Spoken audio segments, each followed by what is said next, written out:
Can I tell you something that may surprise you?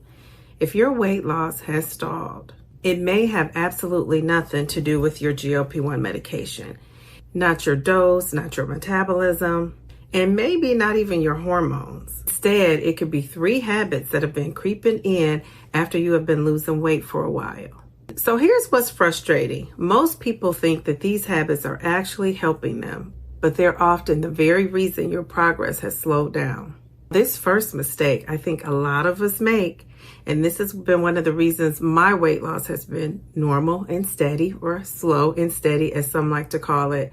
But mistake number 3, I've made as well, and nobody warned me about this after losing a significant amount of weight. Let's talk about this mistake that I have been making since day 1 of my GLP-1 journey. Mistake number 1, overeating on the weekends. So I'm going to tell you, I hear this in my friend group, and I've also seen this in the comments where people are saying, I'm doing fine Monday through Friday. So then I ask, how did your weekend go? And usually I get a long pause. And here's what often happens. Monday through Friday, you're meal prepping. You've hit your protein goals. You've hit your water goal. You are exercising. Then Saturday comes. You may have brunch with your friends. A little mimosa may be on that menu. You have the mimosa. Someone brings donuts, or you have dinner out because you say to yourself, I've been good all week. It's Sunday afternoon. You have pizza while you're watching TV. Maybe a little dessert before bed. And none of those things sound excessive, like they're going to bring on a whole lot of calories. But together, all those little things quietly erase the calorie deficit that you worked so hard at all week long. Now, let me tell you what research says. Research has found that many adults eat significantly more calories on the weekends than on weekdays, often an extra 100 to 200 calories per day on average, with even larger increases from restaurant meals, alcohol, desserts, and snack foods. Over time, those extra calories can slow or even completely cancel out your weight loss.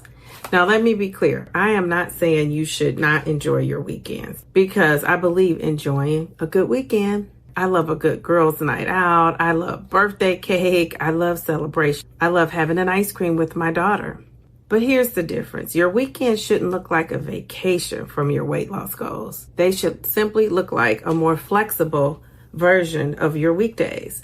If you remember, I said I started doing this from day 1. I'm an 80-20 person when it comes to my eating. 80% I'm eating whole foods, and I give that 20% usually on the weekends where I'm getting an ice cream with my daughter or some kind of treat, or sometimes we would go out to eat and I would have one meal. But I do realize when I'm counting calories, that one meal, like I said, it can erase your whole calorie deficit. At the beginning of my journey, I was really tight about my calorie deficit.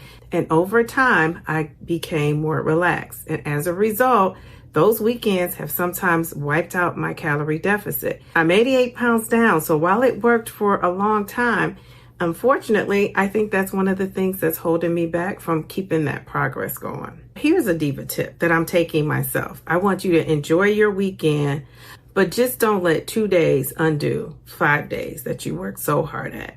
The next mistake surprises so many people. Mistake number 2 is you're not eating enough.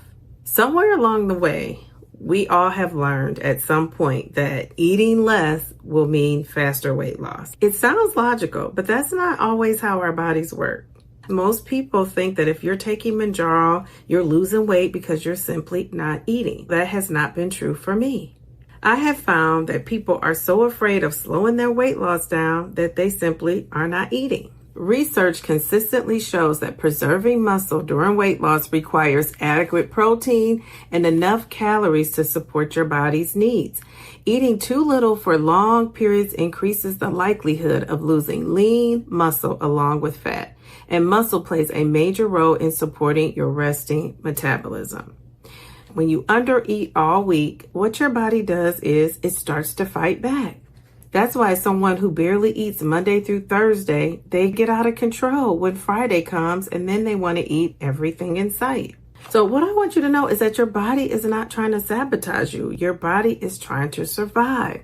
So here's a Diva tip. Think about this when you are under eating or not eating or can't eat for some reason, which that needs to be a conversation with your doctor. But I want you to think of food as nourishing your body. If you're not eating, you're not getting the nutrients your body needs, and you're not going to lose weight. That's why some people, even if when they undereat, don't necessarily lose weight, because your body is trying to hold on to all the weight and all the fat it can. So remember, food is not the enemy. Your body needs fuel. Now, before we get to the third mistake, let me just ask you, have you ever thought that your GLP-1 stopped working? But what if it hasn't? Mistake number 3, you never adjust your calories. Nobody told me this when I started, that I would need to adjust my calories. And honestly, it reminded me of my old Weight Watchers days. One of the things that I thought was so great about Weight Watchers is once you lose a certain amount of pounds, your points would drop down. But on this GLP-1 journey, I never transferred that thought or that idea. After losing a significant amount of weight, I learned that my body wasn't the same as when I started this journey. I was eating the same amount of calories, expecting my body to continuously lose weight. Here's the reality. When your body gets smaller, it requires fewer calories. And researchers have a name for this. This is called adaptive thermogenesis. In simple terms, your body just becomes more efficient. So here's an example. Imagine someone starts their journey at 300 pounds.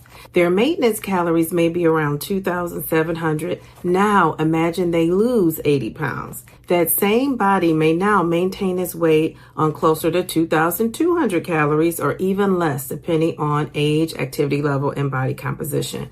If they're still eating the same amount as they did at 300 pounds, the calorie deficit becomes much smaller, or it disappears altogether. That doesn't mean the medication fails. It means the body you have today doesn't need as many calories as your old body did.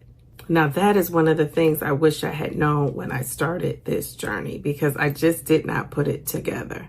So as you continue to lose weight, it's so important to reevaluate your calorie intake every 10 to 20 pounds by working with your doctor or a registered dietitian or nutritionist. That's not failure. That's simply adjusting to the new you.